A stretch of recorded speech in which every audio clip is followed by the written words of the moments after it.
بسم اللہ الرحمن الرحیم۔ حسن تربیت چینل پر خوش آمدید۔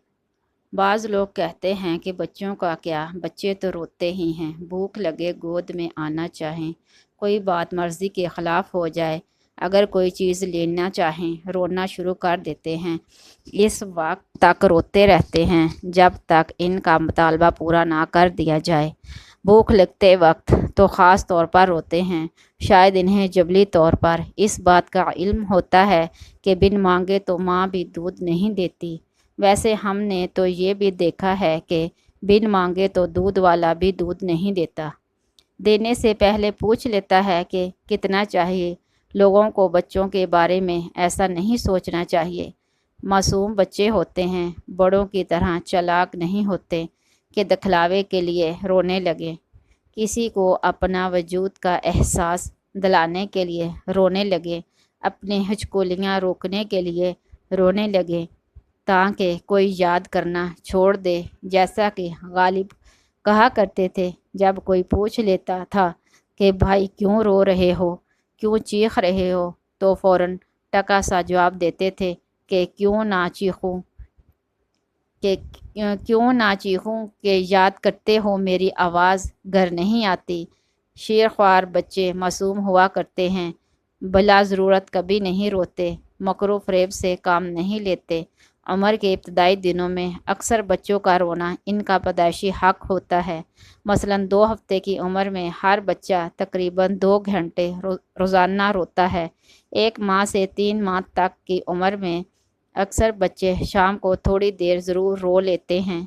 ذرا بڑے بچے کھیلنا کودنا چاہیں اور انہیں زبردستی لٹا دیا جائے تو رونے لگتے ہیں۔ بچے کو دروازے کی زنجیر کی جھنکار سے بھی بہل جاتے ہیں۔ اکثر شیرخوار بچے مسلسل رونے لگیں اور چپ ہونے کا نام نہ لے تو ہمیں یقین ہو جانا چاہیے کہ یہ رونا ہے، یہ کوئی ہنسی نہیں ہے، ضرور کوئی گڑبڑ ہے، اور ایسا ہی ہوتا ہے۔ اس کا کوئی نہ کوئی سبب ضرور ہوتا ہے۔ اگر بچہ مسلسل رو رہا ہو تو اسے کبھی نظر انداز نہ کریں۔ اگر گھریلو چٹکلے کام نہ کریں تو اسے معالج کی خدمت ضرور حاصل کریں۔ شیرخوار بچوں کے رونے کے چند عام اسباب درج ذیل ہیں۔ نمبر 1، بھوک۔ اکثر بچوں کو 2 سے 3 گھنٹے کے اندر بھوک لگتی ہے۔ اگر دودھ دے دیا جائے تو سکون سے سو جاتے ہیں۔ نمبر 2، پیاس۔ موسم گرما میں اور بخار کی صورت میں جسم سے بہت زیادہ پسینہ خارج ہو جاتا ہے۔ اس کی وجہ سے بچوں کو بار بار پیاس لگتی ہے۔ پانی نہ ملے تو رونے لگتے ہیں۔ تھوڑا سا پانی پلا دیا جائے تو فوراً چپ ہو جاتے ہیں، قرار آ جاتا ہے۔ نمبر 3، اگر بچے کو دست آ رہے ہوں اور اوپر سے پیمپر بھی بندھا ہوا ہو تو تکلیف کی شدت سے رونے لگتے ہیں۔ اس کا علاج یہ ہے کہ پیمپر تبدیل کرتے وقت ہر بار کوئی ٹھنڈک پہنچانے والی کریم ضرور لگائیں۔ بچے پیٹ میں درد یا مروڑ کی وجہ سے بھی روتے ہیں۔ اگر بچے ٹانگیں سگڑ کر اچانک رونا شروع کر دیں، تھوڑی دیر بعد گیس خارج ہونے پر چپ ہو جائیں تو کچھ عرصہ بعد پھر ایسا ہی کریں تو یہ اس بات کی علامت ہے کہ بچہ پیٹ کی تکلیف میں مبتلا ہے۔ دودھ پلانے کے بعد بچے کو سینے سے لگا کر ڈکار دیا جائے تو بچے عموماً اس تکلیف میں مبتلا نہیں ہوتے۔ اگر بچہ اس تکلیف سے رو رہا ہو تو ڈکار دلانے پر فوراً چپ ہو جاتا ہے۔ اگر پھر بھی چپ نہ ہو، مسلسل روتا ہی رہے تو اپنے معالج سے ضرور رجوع کریں۔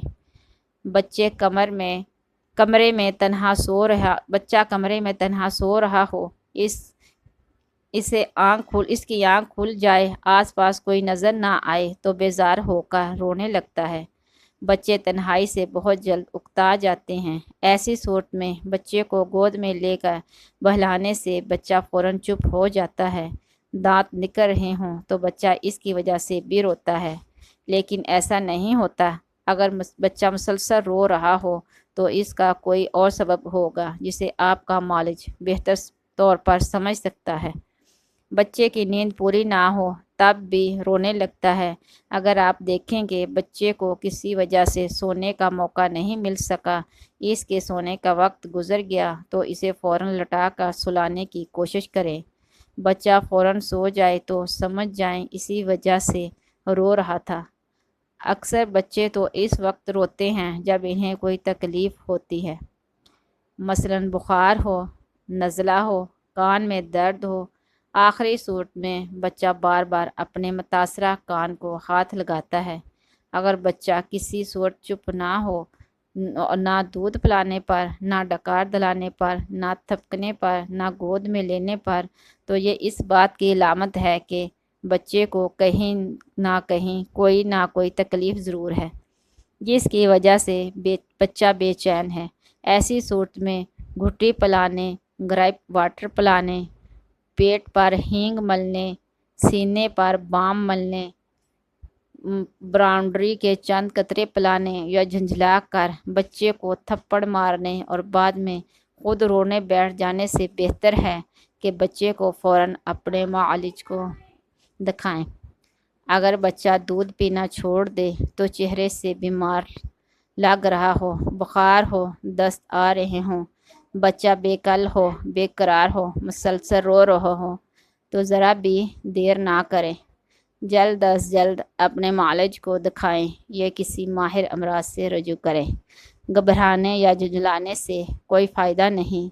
اللہ تعالی ہم سب کے بچوں کو صحت اور عافیت والی زندگی عطا فرمائے، آمین۔ اس چینل کو سبسکرائب کر دیں، ویڈیو کو لائک کریں، شیئر کریں اور کمنٹ باکس میں اپنی رائے کا